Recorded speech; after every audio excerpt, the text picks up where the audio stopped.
مندوں سے کیا پوچھوں میری ابتدا کیا ہے، کہ میں اس فکر میں رہتا ہوں میری انتہا کیا ہے۔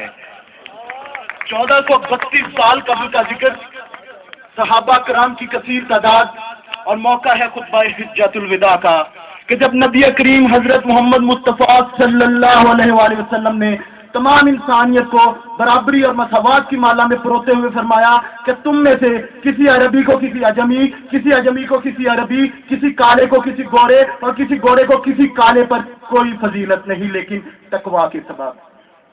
صاحب صدر، میری ایک چیز سے یہ بات بالا تر ہے کہ میں یہاں کس مساوات کا ذکر کروں۔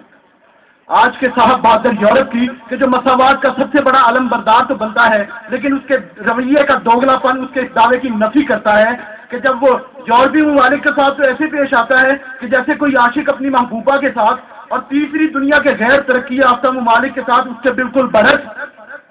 کیسی مساوات! پھر کہتے ہیں کہ سب برابر ہیں۔ یا اقوام متحدہ کی کہ جس نے مساوات کو اپنا منشور تو بنا لیا، لیکن دنیا کے امیر اور غریب ممالک کے درمیان پایا جانے والا فرق آج تک نہیں مٹا سکی۔ کیسی مساوات! پھر کہتے ہیں کہ سب برابر ہیں۔ صدر ذی وقار، مساوات کے علم بردار اور امن کا درس دینے والوں نے خود ہی دنیا میں جنگ و جدل کا بازار گرم کیا ہوا ہے۔ کوئی گورا زخمی ہو جائے تو دہشت گردی، مسلمان نذرانہ جاں دے کر بھی دہشت گرد۔ کیسی مساوات! New York, Washington, London, Mumbai میں پٹاخے بھی پھوٹ جائیں تو دہشت گردی۔ عراق، افغانستان، فلسطین، چچنیا، بوسنیا، شمالی وزیرستان میں نہتوں کے خون کو بہا کر دہشت گردی کے خلاف جنگ۔ کیسی مساوات! ڈینیل پرل کے قتل پر ساری دنیا سراپا احتجاج، اور جمیل فخری کے بیٹے کو ٹکڑوں میں کاٹ کر لاش تک کو جلا دیا گیا، اور ازراہ افسوس ایک آہ تک بھی نہیں۔ کیسی مساوات! پھر کہتے ہیں کہ سب برابر ہیں۔ مدعی نہ شہادت حساب پاک ہوا، مدعی نہ شہادت حساب پاک ہوا، یہ خون خاک نشینہ تھا جس کے خاک ہوا۔ وہ تو کہانی غیروں کی ٹھہری، اپنے بھی تو کچھ کم نہیں۔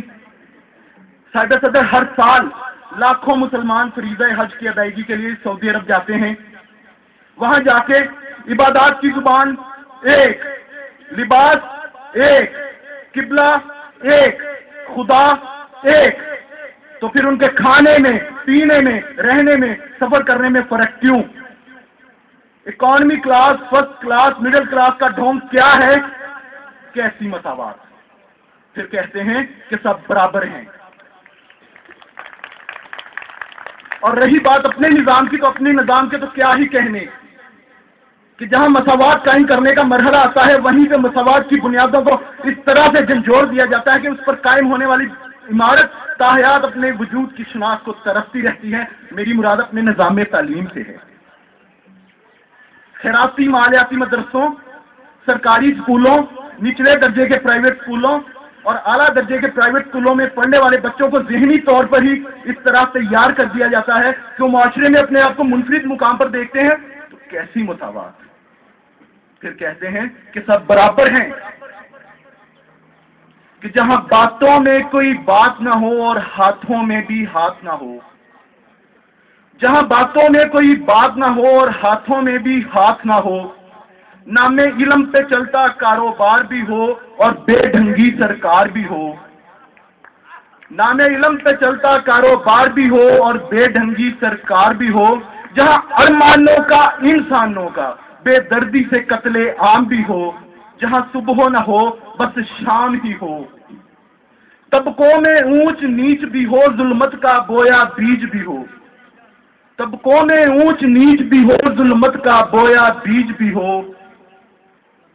جہاں عدل کا بالا بول نہ ہو، پورا ناپ اور تول نہ ہو، ان جانوں کا کوئی مول نہ ہو، جہاں عدل کا بالا بول نہ ہو، پورا ناپ اور تول نہ ہو، ان جانوں کا کوئی مول نہ ہو، جہاں لہو جگر کا پیتے ہوں ہیں وہاں بھی ڈر کر جیتے ہوں، جہاں لہو جگر کا پیتے ہوں ہیں وہاں بھی ڈر کر جیتے ہوں، وہاں سورج کرنیں بکھرا دے، کیسے ممکن ہے ایسی کوئی رات بھی ہو، جہاں صرف پیتے ہوں لہو قاسم، جہاں صرف پیتے ہوں لہو قاسم، کیسے ممکن ہے وہاں مساوات بھی ہو؟ لیکن پھر بھی فائدہ صدر، اس کے باوجود سنا میں نے بھی ہے، سنا آپ نے بھی ہے، جانتا میں بھی ہوں، جانتے آپ بھی ہیں، مانتا میں بھی ہوں، مانتے آپ بھی ہیں کہ پیوستہ رہ شجر سے امید بہار رکھ۔ اگر بہار کی امید رکھنی ہے تو شجر سے پیوستہ رہنا پڑے گا، اور وہ شجر ہے آج کا یہ نوجوان۔ انشاءاللہ یہ شجر پھلے گا بھی، پھولے گا بھی، یہاں برابری بھی ہوگی، مساوات بھی ہوگا، امن بھی ہوگا، عدل بھی ہوگا، لہو پینے کی بجائے لہو سینچا بھی جائے گا، اور انشاءاللہ تبارک و تعالیٰ ایک دن ایسا آئے گا کہ جب ہمارے بارے میں بھی کہا جائے گا کہ ایک ہی صف میں کھڑے ہو گئے محمود و ایاز، ایک ہی صف میں کھڑے ہو گئے محمود و ایاز، نہ کوئی بندہ رہا اور نہ کوئی بندہ نواز۔ بہت شکریہ۔